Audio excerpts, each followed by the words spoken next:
So we were reading evolution और आज हमें एक नया टॉपिक स्टार्ट करना है that is what are the evidences of evolution.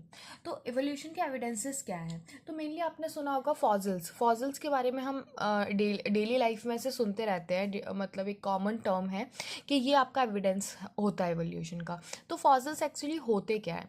Fossils वो होते हैं जो हम कोई भी लाइफ फॉर्म्स है, कोई भी ऑर्गेनिज्म है, जब उसको हम गाड़ देते हैं ज़मीन के अंदर तो उसका जो पार्ट है, जो हार्ड पार्ट है वो रह जाता है रॉक के फॉर्म में, उसको हम बोलते हैं फॉसिल। ठीक है। और फॉसिल कहाँ रहते हैं? अर्थ क्रस्ट में रहते हैं। तो जब हम उनकी स्टडी करेंगे, जो आपकी जो मिट्टी होती है उसमें जो लेयर्स होती हैं, sedimentary layers, different sedimentary layers में जब हम फॉसिल की जब स्टडी करते हैं तो एक्चुअली वो क्या इंडिकेट करता है? वो इंडिकेट करता है geological period in which they existed. ठीक है। उसके बाद हम पढ़ते हैं एम्ब्रियोलॉजिकल सपोर्ट फॉर एवोल्यूशन। तो ये किसने दिया था? ये आपका प्रपोज किया था अर्नेस्ट हेकल ने। ठीक है। Based upon the observation of the certain features during the embryonic stage common to all vertebrates. ठीक है। हाँ, that are absent in adult. तो अर्नेस्ट हेकल ने क्या बोला? अर्नेस्ट हेकल ने बोला कि कुछ ऐसे सर्टेन फीचर्स होते हैं एम्ब्रियोनिक स्टेजेस के समय जो कि सारे वर्टिब्रेट्स में कॉमन होते हैं लेकिन उनके अडल्ट्स में नहीं होते हैं। मतलब जो एम्ब्रियोज होते हैं वर्टिब्रेट्स के वो सेम होते हैं। ऐसा बोला किसने? अर्नेस्ट हेकल ने बोला। और जो लेकिन अडल्ट्स डिफरेंट होते हैं। लेकिन तभी एक साइंटिस्ट आए अर्नेस्ट वॉन बेयर और उन्होंने बोला कि जो ऐसा कुछ नहीं होता, एम्ब्रियो कभी भी एम्ब्रियो जो होता है वो सेम नहीं होता। Embryo never passes through the adult stage of other animals. तो अर्नेस्ट हेकल ने एक थ्योरी दी जिसको डिस्प्रूव किसने कर दिया? अर्नेस्ट वॉन बेयर ने कर दिया। कौन सी थ्योरी थी? Embryological support for evidences, embryological support for evolution, sorry.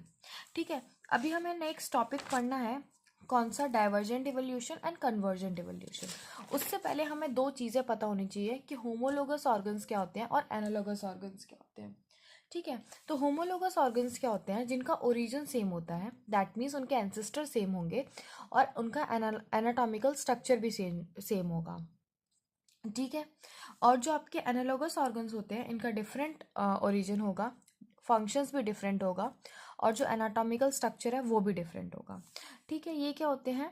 Developed along the different directions, different functions करते हैं और ये क्या इंडिकेट करेंगे? डाइवर्जेंट इवोल्यूशन को इंडिकेट करेंगे। कौन से structure? Homologous structures. Divergent evolution क्या होता है वो हम अभी पढ़ेंगे, लेकिन अभी आपको इतना याद रखना है कि होमोलोगस ऑर्गन्स क्या होते हैं। होमोलोगस ऑर्गन्स वो ऑर्गन्स हैं जिनका एक कॉमन ओरिजिन है और कॉमन एंसेस्ट्री है और उनका जो एनाटॉमिकल स्ट्रक्चर है वो भी सिमिलर है। ठीक है। और उसकी जस्ट अपोजिट आपके हो जाएंगे एनालॉगस ऑर्गन। और एनालॉगस ऑर्गन क्या आपका रिप्रेजेंट करते हैं? वो क्या इंडिकेट करते हैं? आपकी कन्वर्जेंट इवोल्यूशन को रिप्रेजेंट करते हैं।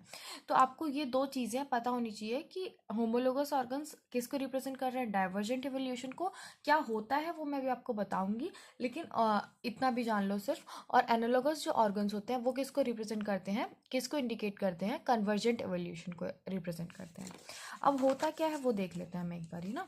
सबसे पहले कन्वर्जेंट का बताती हूँ ब्रीफली, फिर हम डिटेल में भी इसको रीड कर लेंगे। तो कन्वर्जेंट इवोल्यूशन में क्या होता है? जैसे कि आपका जो बर्ड्स हैं, ठीक है, उनमें क्या है आपका, हाँ, जो आपके बर्ड्स में पंख होते हैं, ठीक है, तो उसमें क्या होता है? लेकिन आपके उनमें लिम्स होते हैं, मतलब रेडियस, अल्ना, कार्पल्स, मेटाकार्पल्स, ये प्रेजेंट होते हैं बर्ड्स के अंदर।